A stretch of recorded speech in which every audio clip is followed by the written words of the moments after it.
Hello, everybody. Can we be heard? Good. Welcome to our session on big events. Feels like there's an echo in the room. So very pleased to be here. I'm going to get underway very shortly with the session. Let me first of all introduce myself. I'm Tim Rhodes. I am based at the London School of Hygiene and Tropical Medicine in the UK and the University of New South Wales in Sydney. And I'm here with my co-chair, Shuen. Yes, I am Shuen Falade Wulia. I am an associate professor in the Division of Infectious Diseases at the Johns Hopkins University School of Medicine. We're excited to have you in this session with us. There's a couple of housekeeping comments we've got to make first. The first is to say, don't miss our final session today, which is on supervised drug consumption facilities, examining the paradox, which is in room D. That's this room, so you don't have to go very far. And that is at 5:20. And then after that, you can do the reception, of course. And the other reminder we've been asked to give you is tomorrow morning, there is the AbbVie-sponsored morning symposium, which is on mind shift for hepatitis C, uniting treatment, addiction recovery, and mental well-being for people who use drugs. And that's in room B and C at 8 a.m. tomorrow morning, bright and early. So let's get going with what I think we have in store is a very, very interesting session on the concept of big events, however defined, from pandemics to disasters, recessions, wars, and other big events. We have three speakers, each of whom are going to speak for 20 minutes, and we have some time reserved at the end of the session for some discussion and questions from yourselves. Now, I think we're learning that a lot of the questions are coming in via the app or online. We can receive them here, but I think it's also possible to ask questions and make comments in the room, and if you need to, because some of you are sat quite far back, you're able to use your microphones in the question and answer session, but not before. So should we get going? So I'm really, really pleased to introduce our first speaker this afternoon, who is Irina Ivanchuk from the Public Health Center at the Ministry of Health in Ukraine. Irina is a psychologist and involved in coordinating OST and other health improvement interventions in Ukraine, and took 2 days to get here via train, plane, and other means, so that's amazing. The title of Irina's talk is Harm Reduction and Blood-Borne Virus Care During Wartime in Ukraine. Irina, over to you, and thank you very much. Thank you. Thank you for inviting me to take part in this conference and share the Ukrainian experience. At the beginning of my presentation, I will provide some general information about OST harm reduction and viral hepatitis implementation in Ukraine. Our country has a strong commitment in the implementation of these programs. According to the national goal approved by the national strategy, our country set an ambitious target to combat viral hepatitis as a public health threat by 2030. To achieve our goal,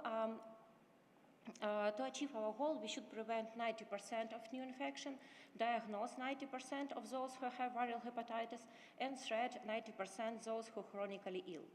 Regarding HIV infection, the country is required to reach the 95 goals and provide harm reduction services to 90% of key population. According to the latest IBBS data, the estimated number of opioid users is about 300,000. Among those who use opioids, 68% have viral hepatitis and approximately 20% have HIV/AIDS.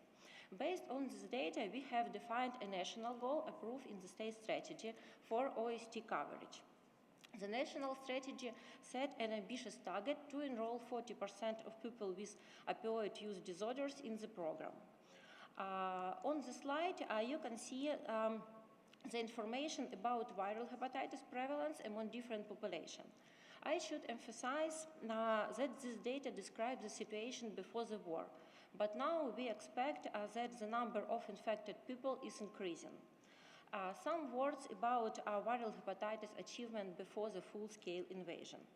To meet elimination goal, the following measures had been taken before the war started. Decentralization of viral hepatitis treatment had been performed.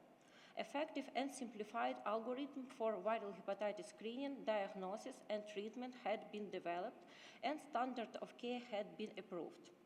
The number of people who received treatment was significantly increased compared to the previous year. The procurement of medicines and rapid tests for viral hepatitis screening using the fund of state budget had been done.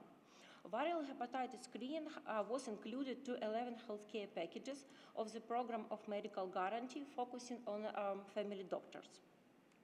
About our achievement in OST before the full scale of invasion. The OST program has been implemented in Ukraine for more than 20 years. Since then, the program has achieved significant results and is considered one of the largest in Eastern Europe and Central Asia. For the year of implementation, the OST program demonstrated many achievements, such as stable governmental funding, implementation of the register of patients, OST in prison and in private clinics, high IRT coverage, large-scale uptake home OST, new standards of treatment, and progressive orders. A harm reduction program for key population also has been implemented in Ukraine for more than 20 years, and due to some advocacy efforts, started being funded from the state budget. Our state budget procures only a basic packages, information about services you can see on the slide, and a donor pays for additional services. A full-scale invasion, which started 1 year and 8 months ago, put at risk all achievement we have in the implementation of the program. First of all, I will say a couple of words about the general influence on the healthcare system of Ukraine.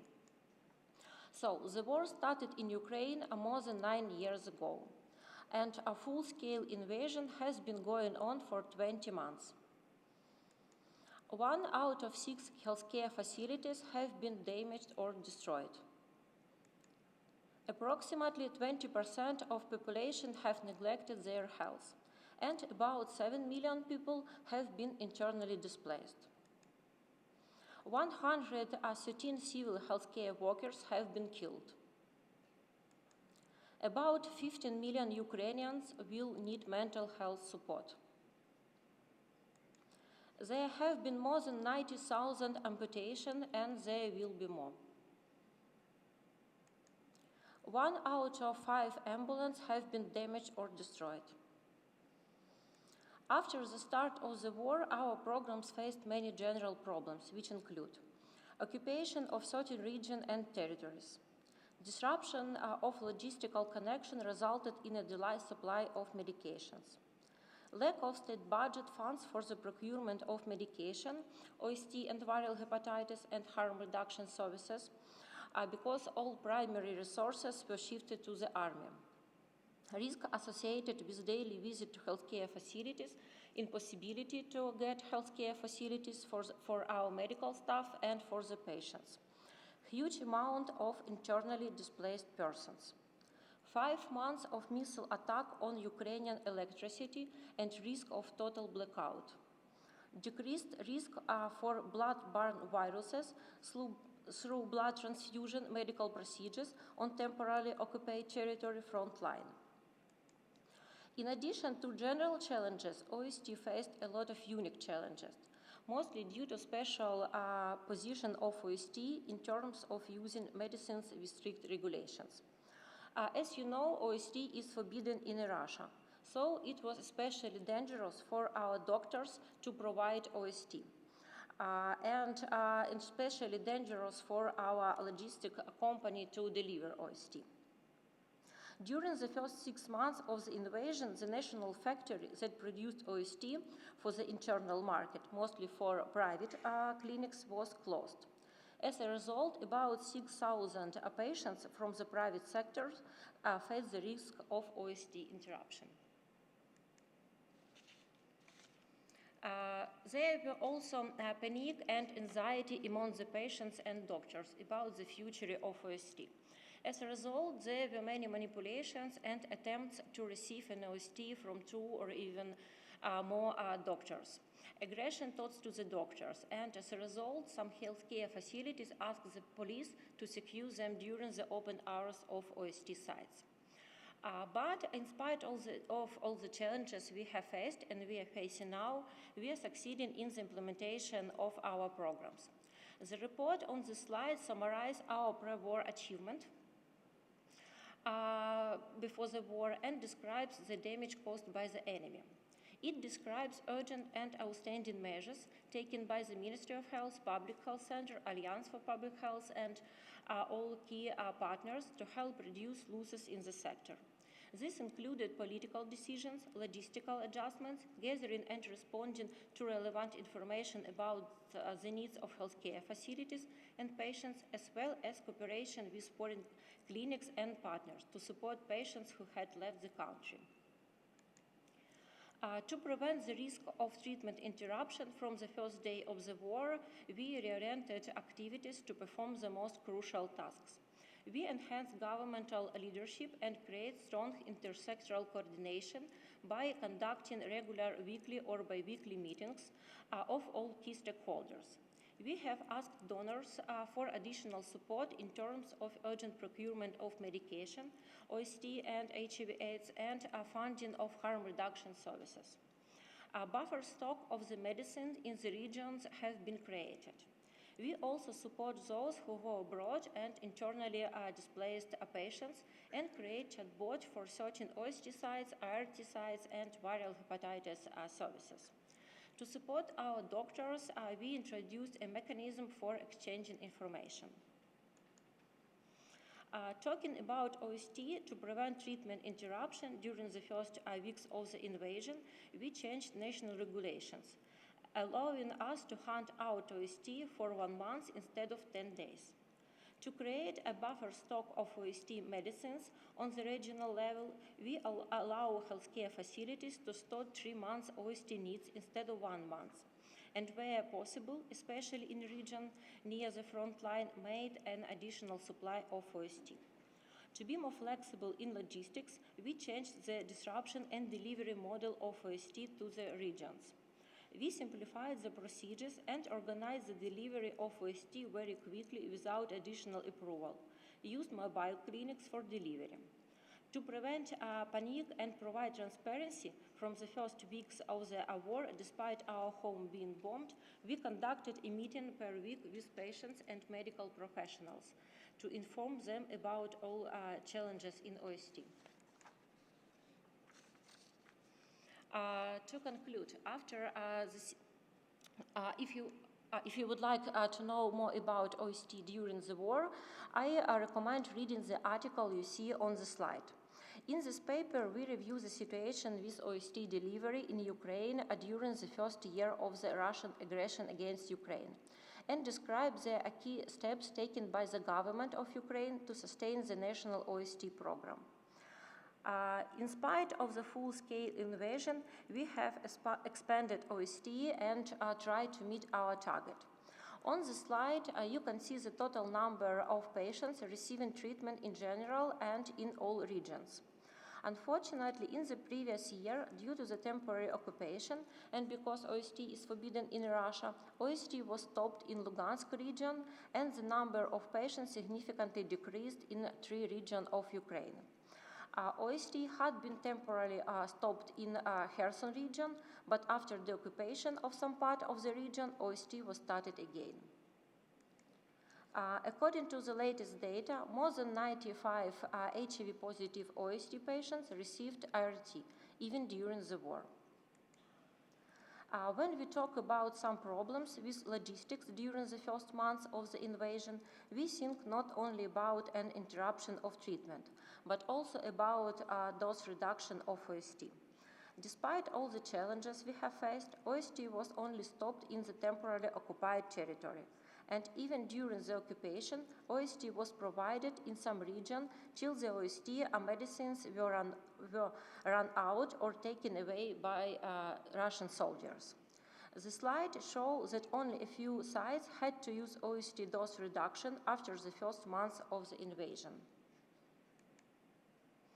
Among OST patients, about 90% received take-home dosage for 10 days. And as I previously said, during the first 6 months of the invasion, OST was provided for 1 month. This practice may be one of the most efficient for preventing OST interruption during the war or some disaster. Now we try to evaluate the influence of this practice on adherence to ART and OST, and I hope we will have the data by the beginning of the next year. Despite all the challenges, the coverage of harm reduction services and care and support services remain on the level of the previous year.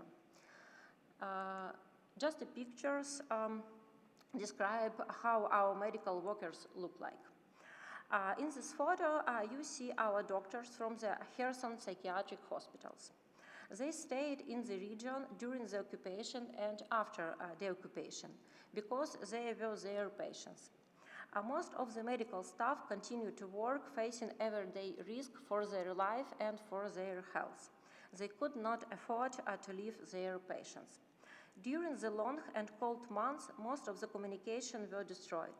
So medical workers had to bring tons of water from the wells every day and cooked food in the field kitchen for some time for their patients. To conclude, after 6 months of the invasion, our programs started to work aiming to improve the quality of services and enhance the coverage, not only focusing on crisis management. We organize all procedures, and despite all the challenges, blackout and night without sleep because of the rocket attack, we plan, we do, and we achieve our goal, which is even more ambitious. We prevent treatment interruption for thousands of patients with HIV, viral hepatitis, and drug addiction, and expand the coverage of services. To improve our program during the full-scale invasion, we focus not only on basic services, but also on improvement services and regulations. Now we are working on creating new treatment standards for people who have problems with alcohol and use stimulants, renew standards of opioid dependency and viral hepatitis treatment. To make the viral hepatitis services closer to OST patients, we continue decentralization by implementing viral hepatitis services in OST sites. To make our program more flexible, we piloting video supervision for taking OST telemedicine services. We work on the digitalization of medical spaces through the implementation of a register of patients.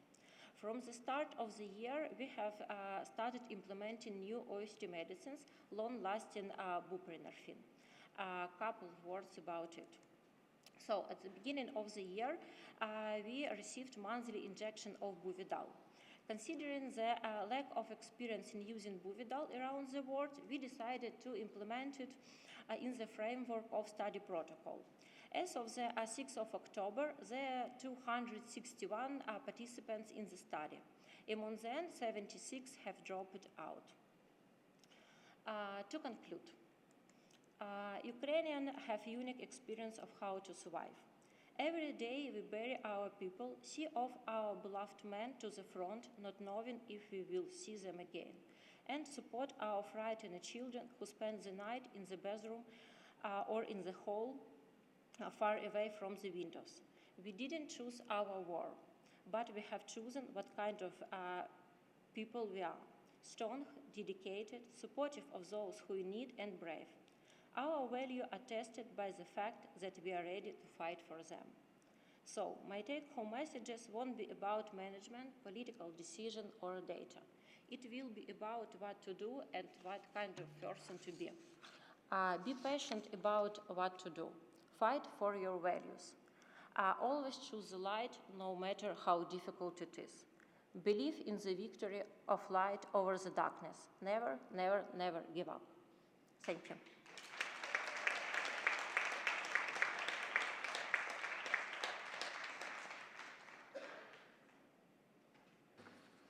Thank you very much, Irina. That was a fantastic and moving presentation. We have time at the end for questions or comments, although I think we might have just a minute now, because you were so good on your timing. If anyone should have any comments or questions immediately, don't worry if not, because we can take them at the end. I think there's one over there. Yeah, let's use your microphone, see if this works. Thank you so much. Your images were so powerful, and it was really lovely to hear you.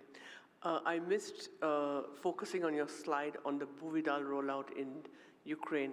Could you share with me, you said that there is a 70% retention rate. Do you have any more insights into why people are dropping out? Thank you.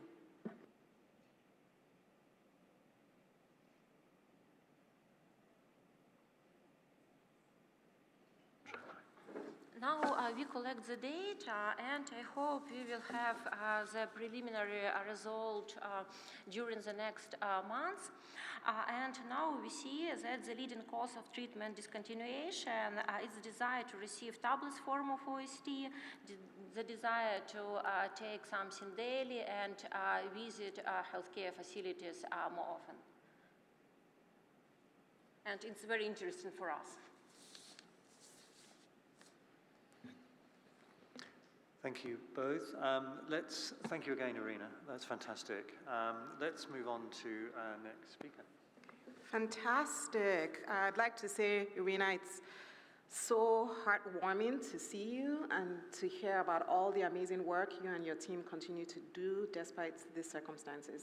Thank you for setting such an amazing example for all of us here. I'd like to now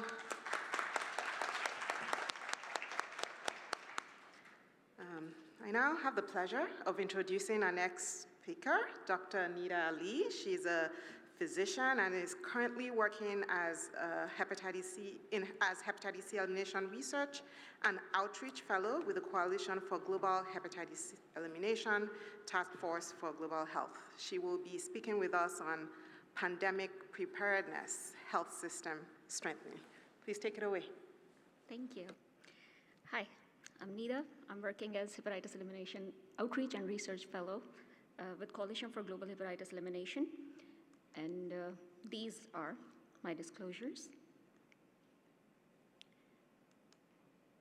So in today's presentation, I'm going to talk about how response to a pandemic actually impacted our routine health systems, and how vertical disease elimination programs were a useful resource for pandemic response, all the innovations and research and development that rapidly resulted in vaccines, diagnostic tests, and therapeutics for control of COVID-19.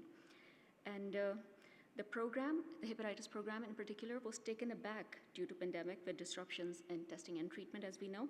Despite that, the resources of hepatitis program were largely repurposed to respond to COVID-19 pandemic. Now, on the other hand, the innovations and investments in health system that came as a result of COVID-19 pandemic were something positive, and this new capacity for testing, treatment, vaccination can be leveraged to strengthen the routine health systems. So, as we already spoke about, that countries postponed medical services and procedures that were considered as non-essential or elective or deferrable. And in this study, using the available epidemiologic data at that point, this modeling study predicted the increase in hepatitis C-related deaths and advanced liver disease in Italy and UK. And in this study, this was also the modeling study, and it also suggested the increase in prevalence and liver-related deaths due to delay in treatment.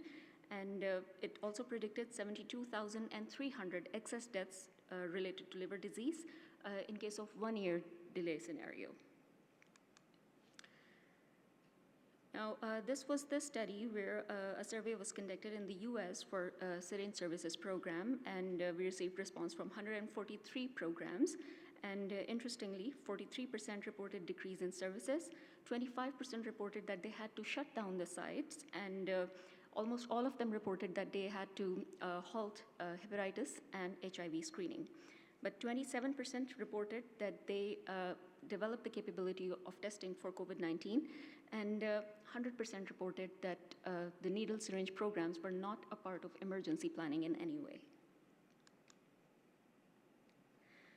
So this study suggested the same, where we have the same situation that some sites continued operations, but they were having difficulties in testing the patients for hepatitis C and HIV. So this study from England is particularly interesting as it shows 36% decline in clientele and 50% decline in number of needles provided and complete stopping of hepatitis C and HIV screening. Now with decline in number of needles distributed per person per week, the reuse of syringes is very obvious, and this can lead to more infection spread, and because we are not testing enough, there may be missing of outbreaks. So these were the innovations done to maintain access to safe injection equipment. These include pre-packed supply for program participants and increased amount of supplies, multi-month supplies, delivery through peers, through community members, through mails or vending machines. Now, we wanted to examine how strong hepatitis programs prove to be the indicators for better pandemic response and why hepatitis elimination is an ideal arena for investment in the name of pandemic preparedness. So first, we conducted a scoping literature review to find the case studies from all over the globe, and we also conducted global survey and interviews of hepatitis program managers and care providers across the world to understand the potential benefits of these new capacities that can be leveraged to strengthen future hepatitis elimination programs. So what came out of it was a white paper that is essentially a call for action for policymakers and national and global leaders. We wanted, these case studies from Georgia and Egypt, they are living examples as they both had very strong hepatitis testing infrastructure, and they immediately repurposed it as soon as the pandemic hit, and they were better able to cope up with the pandemic, as we will show in the subsequent slides. And the same thing was reported by Coalition's survey, where 71% care providers and 67% program managers reported that PCR equipment that was there for hepatitis was repurposed for COVID-19 testing. Now, aside from the testing equipment, there was hepatitis program human resource that was largely deployed for pandemic response on the front line, because these doctors have good training in infectious diseases and very strong internal medicine background. So the 3 surveys that are referenced here, they all reported the same thing. And the last survey actually reported that these doctors are still providing care to COVID-19 patients in addition to hepatitis patients. The survey also identified potential benefits to hepatitis programs. For example, the scale up in testing services and increased testing platforms, improved referral mechanisms, contact tracing, training, surveillance, and reporting. Also, aside from that, we had this exponential growth in viral load testing capacity, and the new PCR equipment was purchased in addition to the one that was already repurposed. The testing was made available at peripheral locations where it wasn't available before. And also, the huge network of testing shifted from manual to automated, which reduced the turnaround time for test results. This is the case study from Africa, and you can see that in January 2020, this region had no diagnostic capacity, no viral load diagnostic capacity, and in February 2020, only 2 countries had this capacity. By the end of August 2020, in the matter of like less than 9 months, all countries had this diagnostic capacity, and we found this particularly interesting case study from Ethiopia, where Public Health Institute purchased their first PCR machines for COVID-19 testing, and these machines now have the capacity to test 3,000 samples in 24 hours and have the capability to test for hepatitis as well as STIs. Now imagine such a large country with no viral load diagnostic capacity in 2019 and equipped so well and self-sufficient for testing in 2020. Aside from testing, we saw this rapid growth in telemedicine as a service delivery option. And this slide shows the comparative data of first 13 epidemiologic weeks. The light blue bars are 2019 and darker ones are 2020. They represent the use of telemedicine. And we see that when the first community spread of COVID was reported in week 9, by week 13, we saw the telemedicine encounters increase from 125,000 to more than 200,000. This shows how rapidly this grew. Now, talking about LMICs, in Egypt, telemedicine infrastructure was already present to cater to liver disease patients who are in remote areas. This system was deployed during pandemic for COVID-19 patients. Case studies from Canada and Pakistan show the same. And in our survey, 92% hepatitis care providers from 34 countries reported the increase in use of telemedicine in different volumes. HepFree NYC published this report that is essentially a guideline for integrating hepatitis C telemedicine at substance use treatment programs. It's referenced and you can read it later. Now, is telemedicine effective in getting rid of hepatitis or not? So this was the case study from Mexico, and it shows that elimination of hepatitis C through telemedicine is not only a possibility, but a very cost-effective option. So in this study, per patient cost that was saved was around $3,176 and overall savings of close to $200,000 from cost minimization for 106 patients. So aside from that, we had transformation in data system, and OECD conducted this health data transformation survey in relation to COVID-19 and found that the reporting countries universally made improvements in health data in terms of health data governance, improvements in data linkage and sharing, data timeliness and quality, and telehealth. And we also saw that mortality data for many countries was generated on a daily basis, which was not the case before pandemic. So this is National COVID-19 Preparedness Plan for USA, and it also emphasized on improving the data communication for all 50 states. Now imagine there are all these capacities and capabilities from pandemic that are there and not being utilized now anymore. These run a risk to being lost. As we see, we are quickly falling back in the status quo of panic and then forget, as happened with Ebola outbreak. There have been several reports of testing equipment and clinical spaces that are not fully utilized.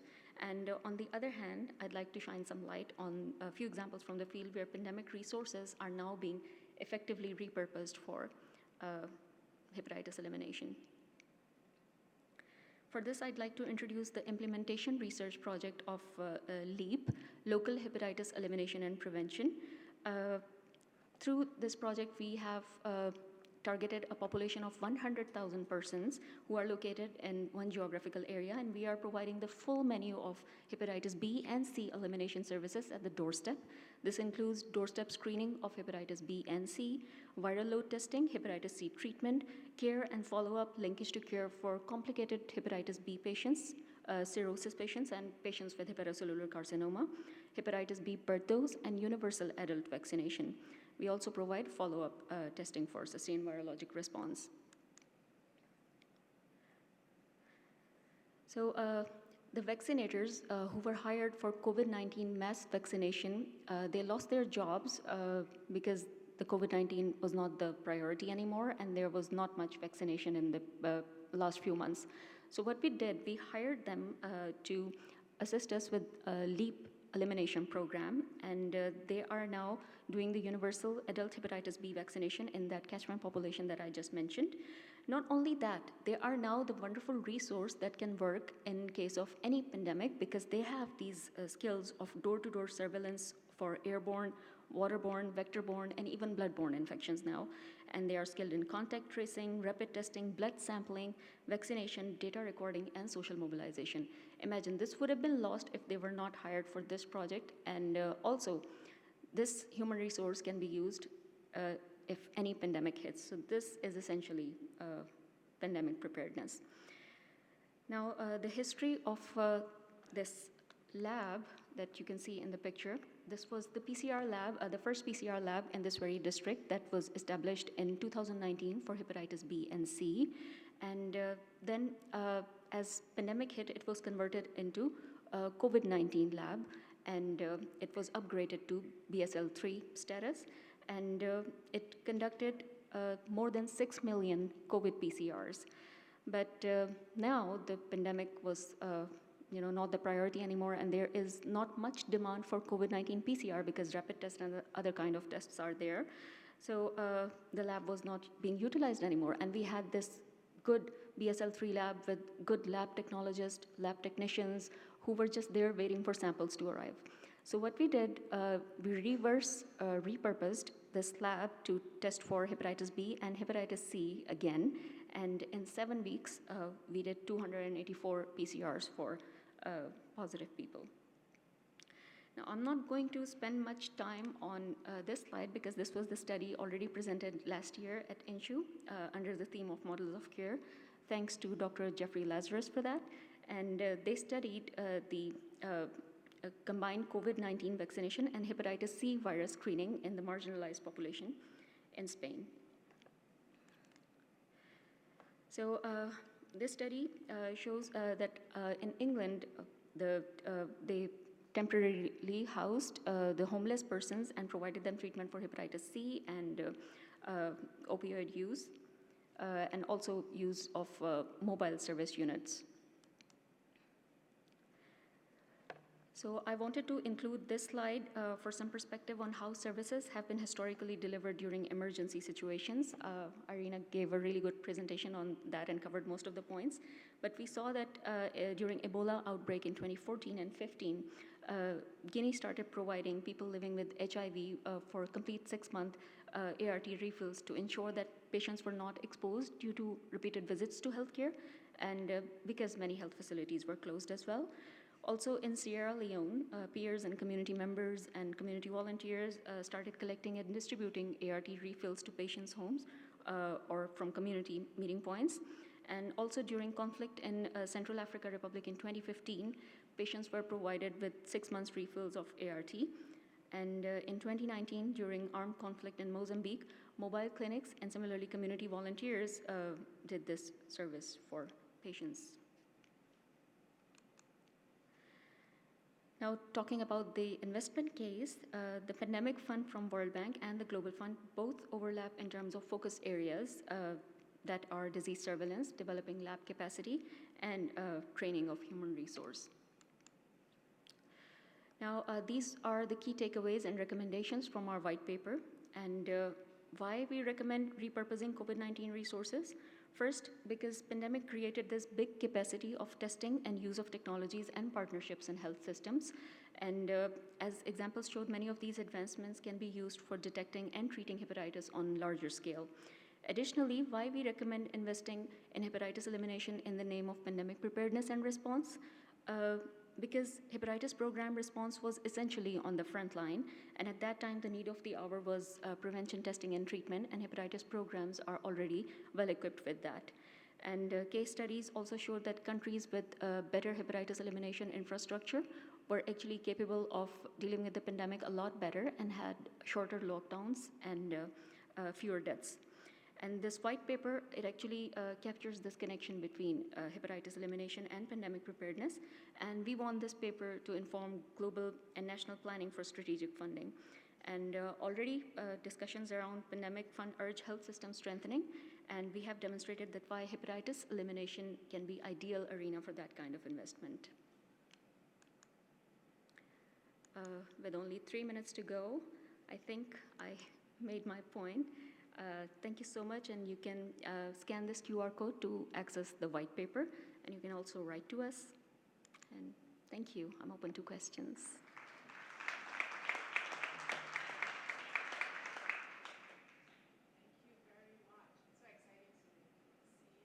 Again, thank you very much. It's so exciting to see all that has been learned through COVID and how that has been leveraged for hepatitis elimination. We'll now move on to our next speaker and take questions at the end. Okay. Yeah, so it's my role to introduce our third speaker for this afternoon. Is it Ancella or Ancella? I'm sorry. That's nicer, right? You prefer Ancella? Okay. It's Ancella Voorts from, who works at Mainline in the Netherlands, who I think started out work in harm reduction in the capacity of an outreach worker, but has since worked in Tanzania and Mozambique and other places supporting harm reduction around the world. And yeah, Ancella is talking about the impact of migration on drug use and access to services. Ancella, thank you. Yes, thank you very much. So indeed, Ancella Voorts from Mainline, based in Amsterdam, the Netherlands. And I'll be talking about a research that Mainline has done, or well, is actually still wrapping up, on services for marginalized migrants who use drugs in the European Union. And on some slides on the right, on this one, for example, you see some social media posts that we have used. So I will not go into those, but those are merely for entertainment. So talking about the research, it was done in 4 countries, 4 cities actually in the European Union. So Mainline worked together with Ghent University in Belgium, with Positive Voices in Greece, Fixpunkt in Germany, Gaia Paris in France, IS Global in Spain, and Correlation, the European Harm Reduction Network, also based in Amsterdam. And the research was funded by the European Union's Justice Programme, the Drug Policy Initiative. So first of all, a little bit of context. In 2015 and 16, we've seen migration from countries in Middle East and North Africa peaking, mostly driven by high levels of conflict. And meanwhile, we had been receiving economic migrants moving from Central, Eastern, and Southern Europe into Western Europe since the 1990s. In 2021, we had like 2.3 million non-EU citizens entering the European Union, which was an increase of almost 18% as compared with the year before.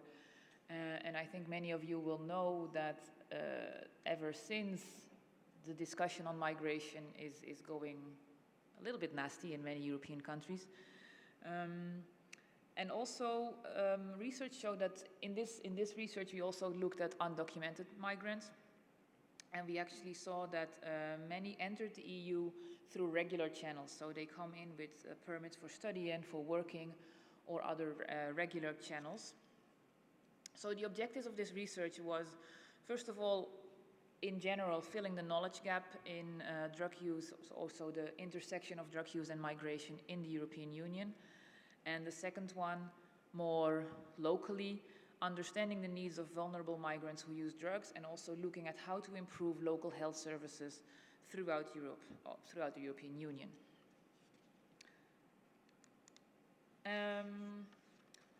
Then, if we talk about migrants, we are actually looking at vulnerable migrants, so first-generation migrants, people who actually came to Europe, such as refugees, asylum seekers, but also labor migrants, and, as I said, undocumented migrants who live in a country without an official residence permit.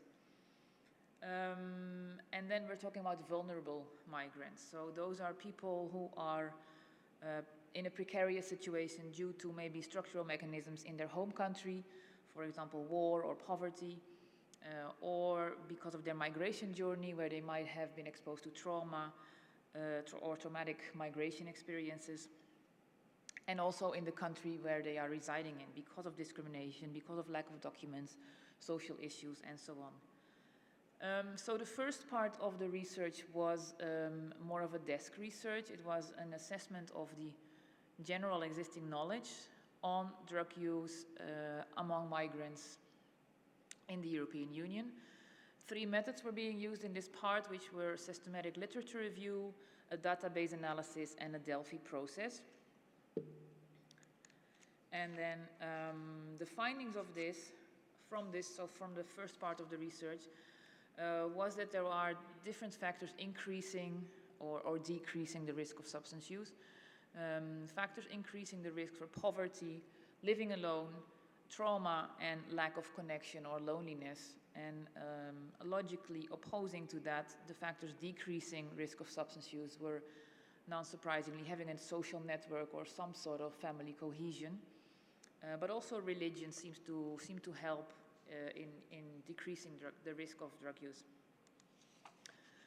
Then looking at drug dependency services, from the literature there was a lot of barriers that we found in accessing drug dependency services. First of all, language barriers and cultural barriers, but also legal barriers, including not having an insurance.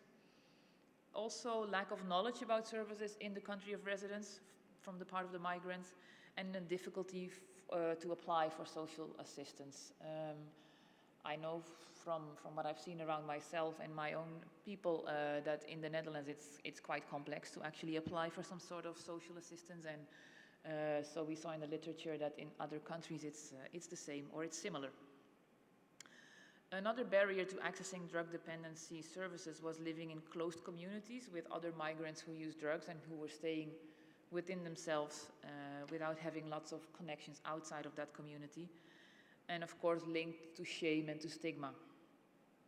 And then there was also a factor of bad experiences back home in their country of origin with drug dependency services. So from the Delphi round, there were lots of recommendations. So there were statements that were selected and developed, and there were actually 15 recommendations coming out of this. I will not read all 15 to you, but I have made some part of it a little more bold so you can see them. Of course, human rights should be expected, number one, very logical, but also recommendations to have a committee of experts on migration and health, to have European-wide guidelines, to have migrants involved in developing services, drug services, but also taking away barriers at health services. They should be much more easily available also for those who do not have an insurance or even a legal status. And here the second half, training of staff, of course, a recommendation, translation services, also taking away legal barriers and rules, having outreach services, and also having a holistic approach to migrants using drugs, and more campaigns and more interventions to reduce stigma, discrimination, and racism, which are, I have to say, quite rampant at the moment. So the first part of this research has been finished. There are some project outputs that can be accessed through this QR code. They are a literature review, or the report of the literature review, the expert statements and the recommendations that you just saw, and a publication on drug use and access to drug dependency services for vulnerable migrants. Then the second part of the research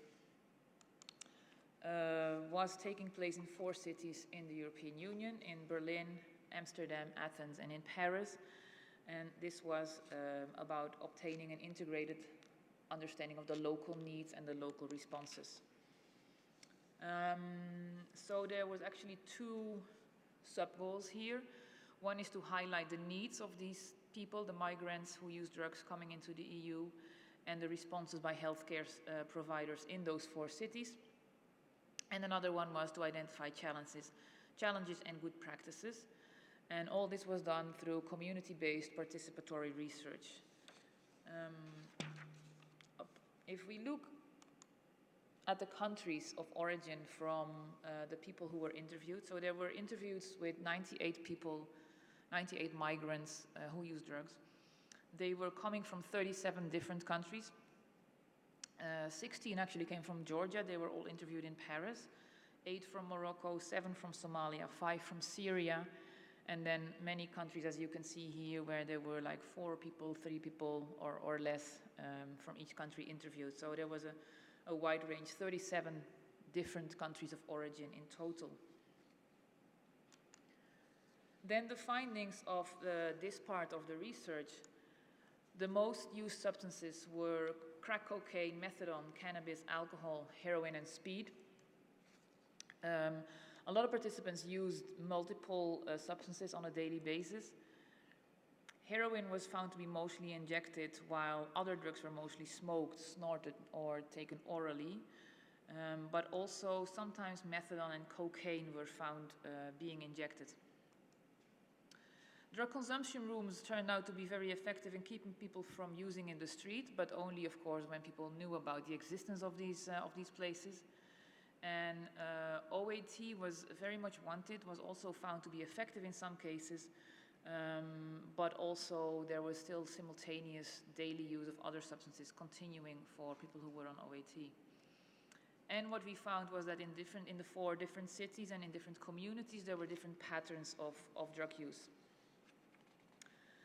Then if we look at the importance of social networks, we already saw it from the desk review, that this is very important. And it turned out, not very surprisingly, that social networks are sometimes lacking in this population because of migration, of course, leaving your home country, leaving your family behind. But also we found that people had lost many loved ones through death if they came from conflicts, from places of war, or also during the migration route. And the substance use in itself was a cause of having a lack of social network. It led to shame, which led to isolation, and which led to, if a social network was existing, this to be deteriorating. There were some sorts of social network, but many people called their substance use social network no real friends.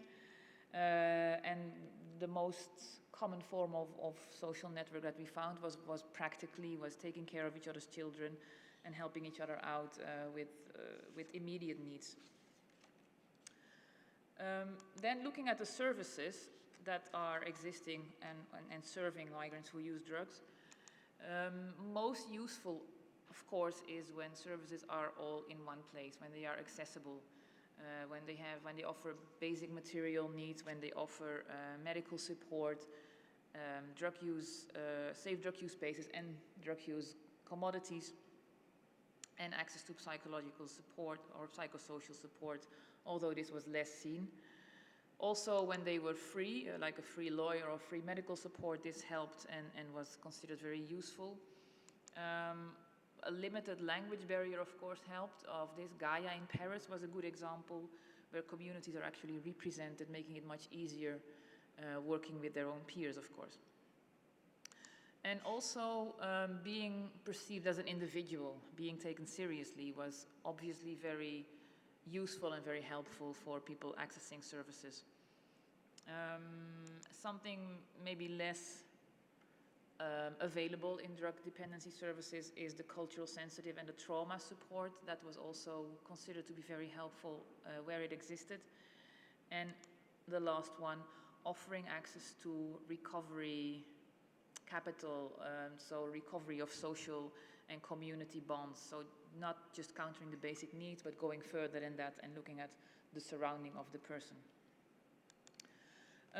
Then the barriers to support. As we already saw a few of those in coming out of the literature review. Some of them are personal. Some people, they were just self-sufficient and didn't want any help. Others didn't know where to go. And yet others did have no address, no medical insurance, and so it made it very difficult for them to access services. For example, dentists or psychological support. Then, as seen before, the language barriers were prevalent. And when people finally knew where to get the services, there were often waiting lists for some of those services, which also is a big barrier. Specifically for drug consumption rooms, of course, that they close at some point and then people would have to move onto the street to continue using their drugs. And another barrier was early experiences with services, which we also saw in the literature review. Some people had bad experiences or had so-called failed treatment in other places, or were banned from shelters and therefore were less likely to access other types of support.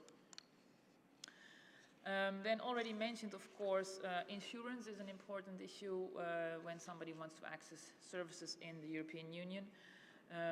Insurance helps to get access to a general practitioner, to specialist care, mental health care, drug rehabilitation care, but is not needed for some of the harm reduction services, depending on who is offering it. So sometimes people without an insurance could still access certain services. Looking at the list of requirements, looking at the list of requirements for an insurance, those are, well, quite long. I will just click all of them through for you.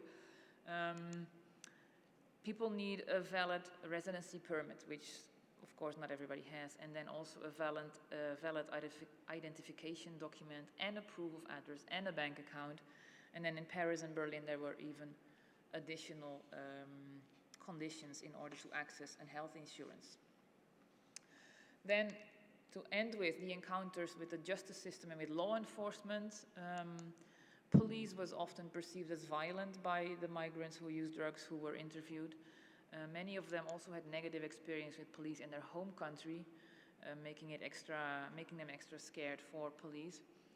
And of course, especially those with no documents or not with the right documents, they had a fear of being deported back to their home country. Specifically in Amsterdam, when somebody was caught, the first 48 hours they would have to do without methadone, even if they were in a methadone program, which is not very helpful. But also there were some positive experiences with law enforcement and with the justice system. As we can see, some listed here as having a job in prison or getting a vaccination in prison and others. So this part of the research has not yet been finalized, therefore I cannot give you any conclusions or recommendations from this practical and local part. But hopefully in a few weeks we will have the report coming out. It will be accessible through this QR code, and then there will also be policy briefs, there will be fact sheets, and there will be an online mainline magazine coming out on this topic. So this was it. Thank you very much for your attention.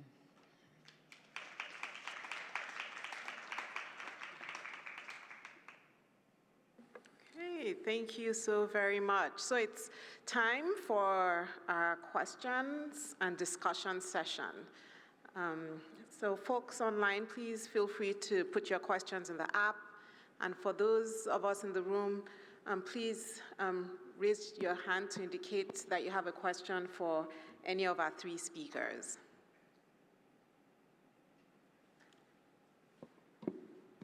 Hi, David Perlman, New York. Thank you for the excellent session on the potential bad and good outcomes of big events like wars and epidemics. I do have one question that I was struck by from the first speaker.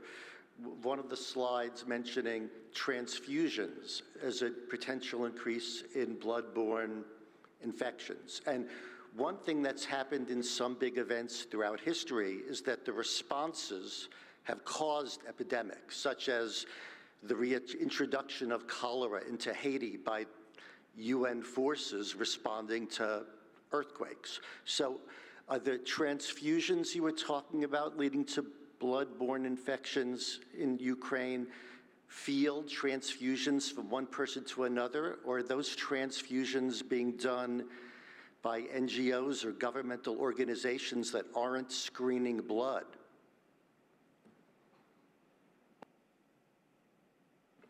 You know, because we can speak a lot about good prevention. That's screening blood is the prevention that's eliminated Hep C from transfusion and HIV from transfusion. So I just want to make sure that the sources doing that, they are doing good interventions. Before the war, I can say that we had a good screening program for blood transfusion, but now the situation is changing and it's very difficult to control the situation on temporary occupied territories and in front line where sometimes transfusion without necessary checking the blood occur. And now we change some regulation in the country. For example, we allow to transfer blood in the front line, not only medical doctors, but some specialists without special medical education. It's according to the NATO procedures.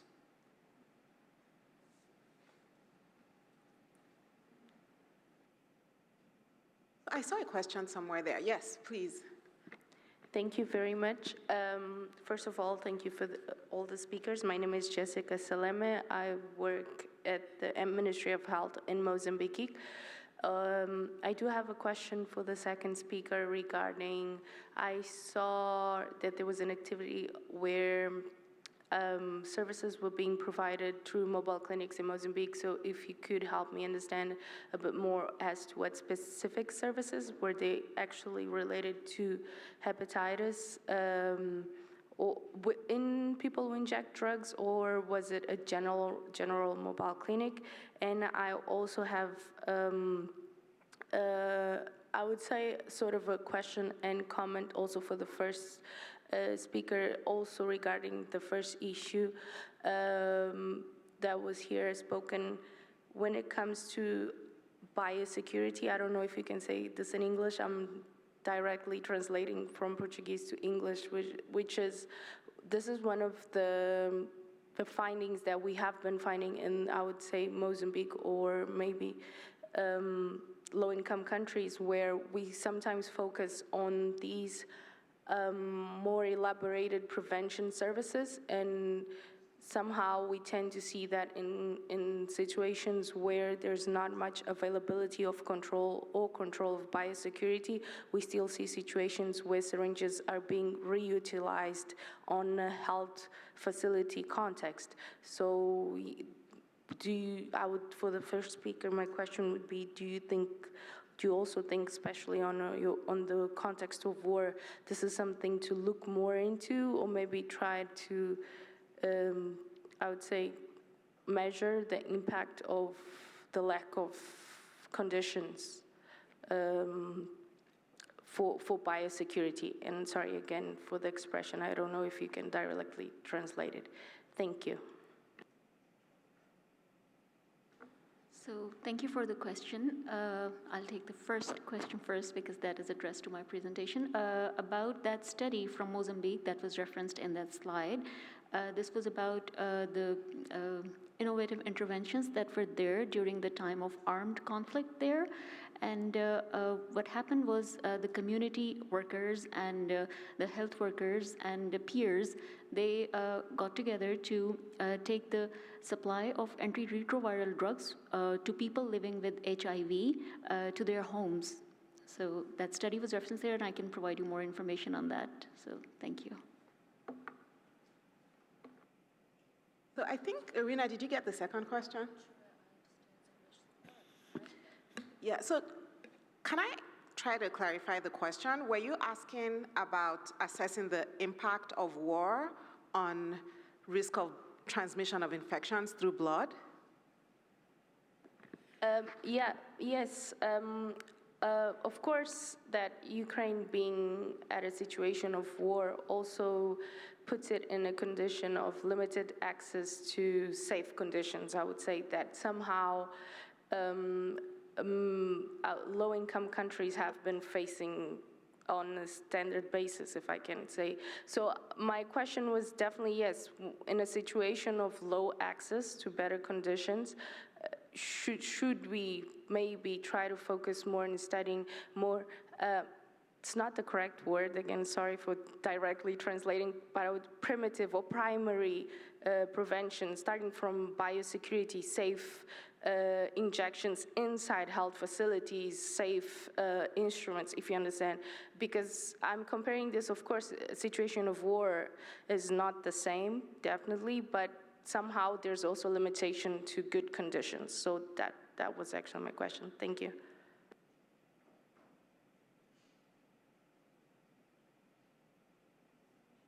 It's interesting but difficult questions because now all information about blood safety and information about risky injection outside the medical hostilities is a secret information hidden from different institutions from Ukraine.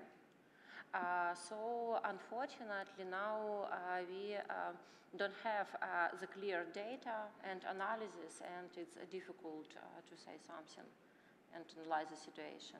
I think during the next year we will have more, and we will talk more about it. And I can add a little bit to that, right? In all healthcare settings, regardless of whether they are low resource or high resource, we should be using universal precautions, right? Because those universal precautions provide protection to both the patients that we're serving and the providers of care to the patients. I think the question always becomes, how do we then make the best use of the resources we have, right? Even in settings where we have fewer resources. Yeah, My name is Ahmed Said from Kenya, representing the African Network of People Who Use Drugs. I just want to appreciate all presenters, but I'm more interested hearing in terms of Ansela, in terms of the migrant issue. I've followed the presentation, and maybe curiosity among the migrant work that you were trying to, in your findings, maybe were there women in that, in the findings, and maybe at what percentage? Second question would be, did you have any experience or bottlenecks for the migrant who might be, I know it happened in Africa, but have you ever come across now in this region like a migrant with experience on accessing drug consumption rooms? You know, that would be my interest. Lastly, I think in terms of migrant, in terms of documentation issue, maybe in your findings, were there any success story whereby there are people who are migrant but they were covered either by alien card or they were covered by the immigration camps that really deal with the refugees and all that? Yeah, thank you. Thank you for the questions. I should have started actually saying that I'm presenting on behalf of my colleagues who are not here. I only started working at Mainline a few months ago, and then the study was already well on its way. So yes, I failed to put in the number of women or the percentages of women, and I don't know by heart like this, so I should check that. I cannot answer that question now. As for, you're asking bottlenecks, if people had accessed drug consumption rooms before they were migrating, right? I would presume most of them had not, looking at the countries where they're coming from. There was a few people who were actually had been migrating within the EU and somehow had also become vulnerable. So I could think that some of those, there were a few people from Italy, for example, I think,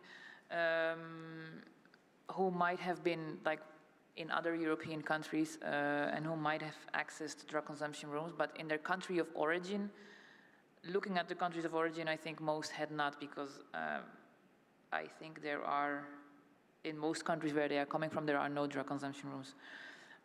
And then your third question was on documentation. I'm not sure if I understood that. If they had documents? Yeah, maybe to bring cookies down the shelf is that when you are a migrant person, you have issue with documentation in terms of legal documents, and at the same time, if you're accessing any treatment or you're accessing any service, and this in this sense, we are talking about the people who inject drugs, how was that documentation being put in place? Secondly, were there any, like right now, we might use a case study of Ukraine, people who have been, can go to other country. How do they survive? Now, in this case, maybe we didn't have Ukrainian in that end, but for those who have secure a settlement in other country rather than from their country, were there any documentation for them, or is still living behind the scene, not to be known by the country where they've migrated to? That was my question, yeah. So most of them, they arrived in the EU with actually some sort of documentation. So some they came with, as I said, a permit for studying or for working or family reunification. Some also came from within the EU, actually, so then it is legal migration, and they have a few months of legal coverage of insurance and healthcare. But for many people, this was not the case, and even if they had their documentation, they didn't always know their rights and the possibilities for care.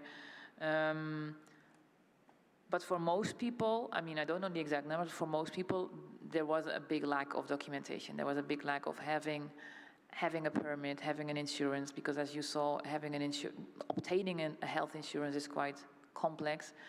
And there are regulations for healthcare provision for undocumented migrants also, but this is mostly emergency care. And if it's not an emergency, many healthcare providers, they are very reluctant to provide this care because of the administrative hassle that is occurred to that. I hate to say that because it's really bad, but that's the way it actually is, at least in the Netherlands, as I know. Thank you. Okay. Yes, please, go ahead.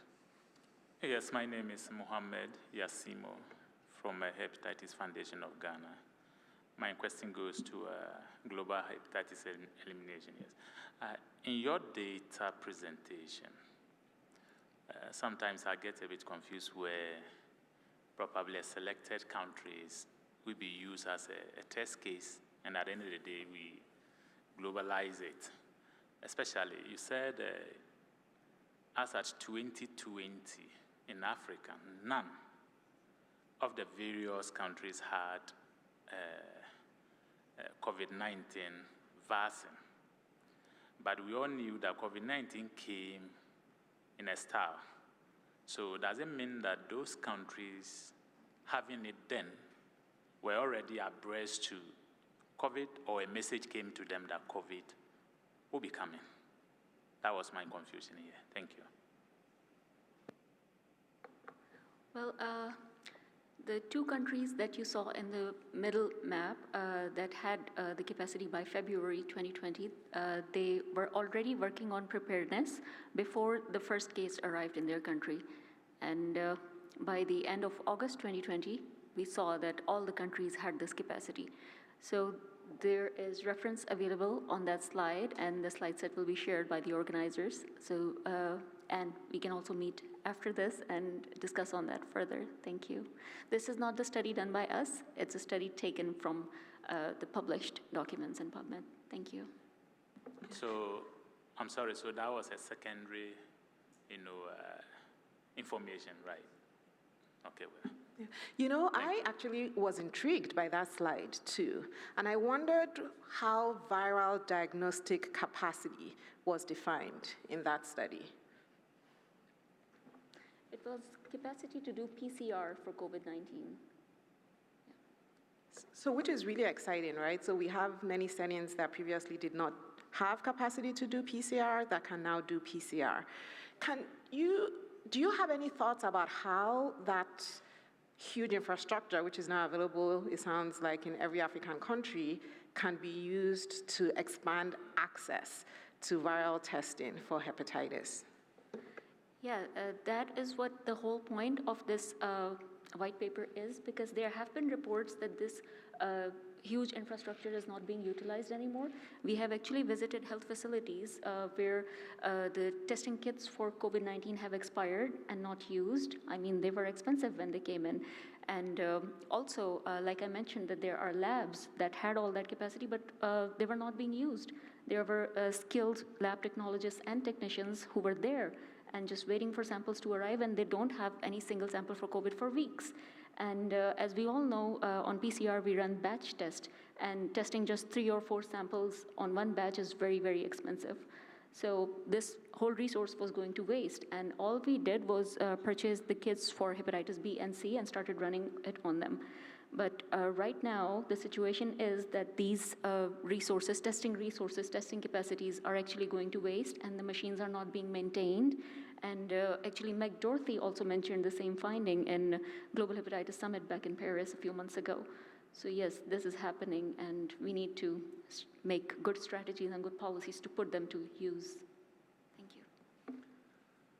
Are you okay if I make a comment? Or, oh no, much better you do. Yes, please.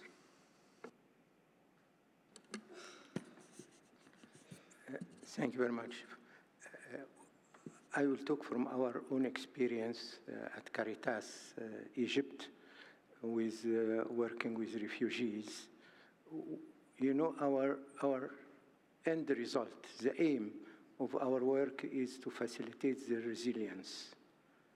And through facilitating their resilience, they can feel more integrated within the community. That's why we don't have a standalone program for example, for harm reduction or this or that.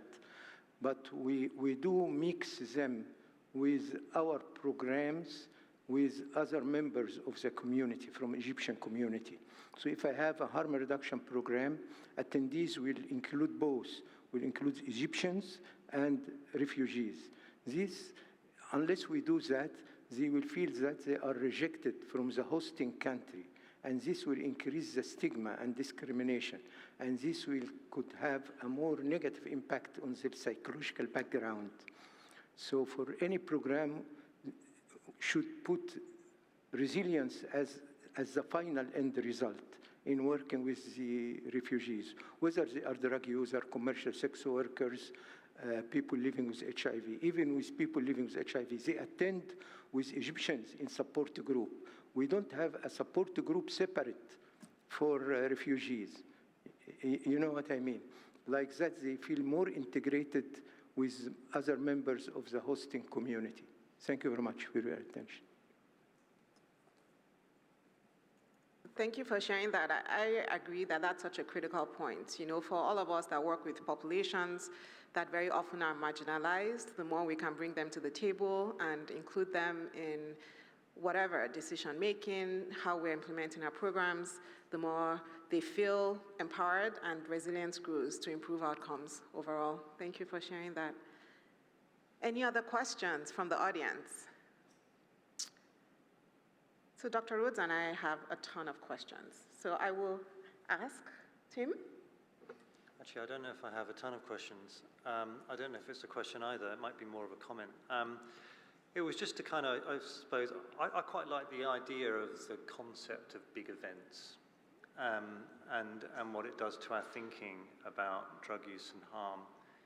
And I'm thinking here, I guess, from the work from people like Sam Friedman a few years back and more recently from Camille Zalupa, for instance, that have tried to trace big events like pandemics and wars and recessions into the kind of pathways of consequences that they might have in creating a kind of crisis moment to which we respond in harm reduction ways. Anyway, I like the idea of big events because it encourages us to think big and not just local, and it encourages us to think of the connections between the local and the global, if you like. So we're all affected by big events in small and sometimes big and more direct ways. So anyway, that's a comment to say I quite like the idea of thinking with big events and hope we do more of it in this field. It encourages a more, in my mind, kind of ecological and social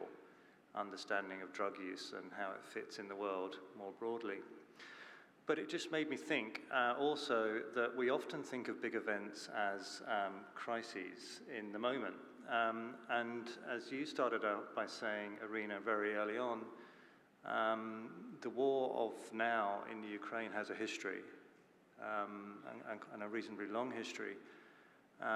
Pandemics themselves are of the moment, but they also have a history, as do population flows and migration, as do recessions, for instance. So I'm just thinking, I think we may be more adept at thinking of big events as crisis moments to which we encourage emergency responses, but in many ways, we can think of these also as slow emergencies with much longer histories. And this relates to some work I'm doing with Kari Lancaster at the moment, where we're trying to rethink crises in their kind of historical and longer histories, if you like. Anyway, the question, if I can try and think of one, maybe relates to preparedness.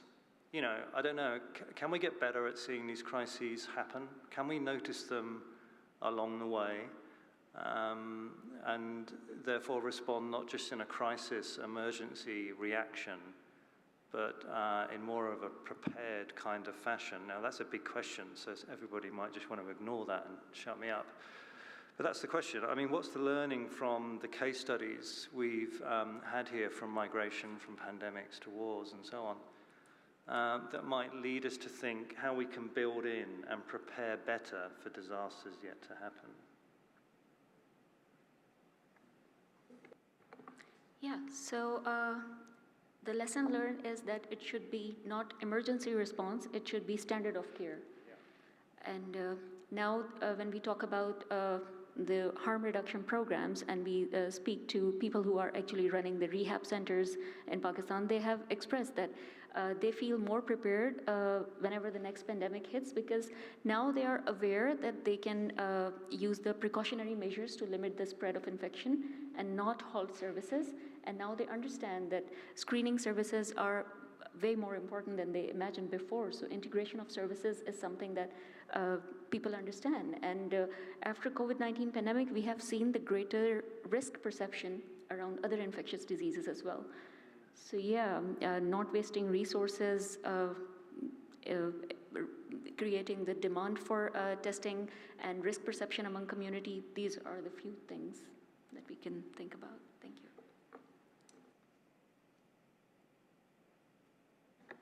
Yeah, thank you. I would like to add to that being prepared for big events is requiring political will, of course. And political will is something that is often lacking already when we talk about people who use drugs and prevention services, harm reduction services. As I said in my introduction, we've seen an increase in migration in the European Union, but even when there was no such increase, there was no readiness. So now we have, in the Netherlands, we have a so-called migration crisis, and actually the crisis is induced by lack of political will, because when the number of migrants and refugees coming in was decreasing, what the government did is also cutting down on all the facilities, all the staff that were needed to support and harbor those people when they would be coming in again. So now they are coming in again, and there's nobody to take care of them. There's no place to host them. So we have a crisis which is built on a lack of political will. So your question is easy to answer, or would be easy to answer if we would just talk about the technical part of it. But I think the political part of it is much more difficult, and that is also, I think, in my opinion, what we saw in COVID. There was a lack of preparedness because there was a lack of political interest to be prepared for this. And I'll add, right, in the US, where we don't have a war, we have an opioid crisis that's ongoing. And, you know, I'd be interested, Tim, in your thoughts of how do you create systems that can respond to the needs of people who use drugs in a setting where it's constantly in crisis?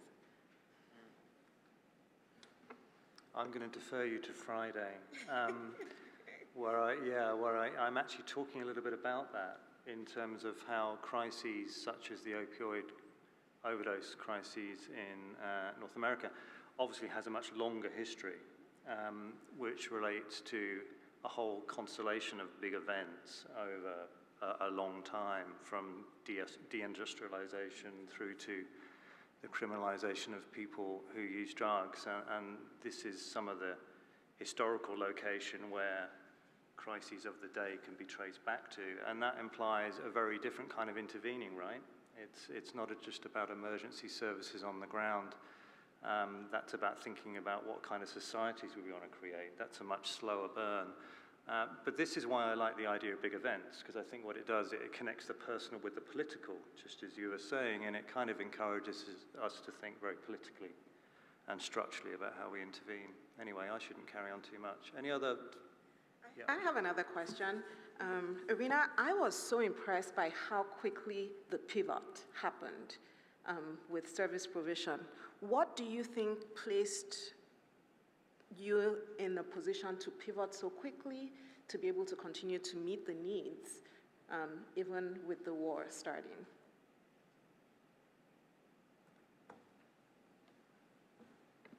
I think that our main resources is the people, because maybe nobody were ready to the war, but we started to fight very quickly and act very quickly. And we were really passionate about our work and about our future. So I think it's the main resources and our main strength in Ukraine and our main take-home messages, maybe.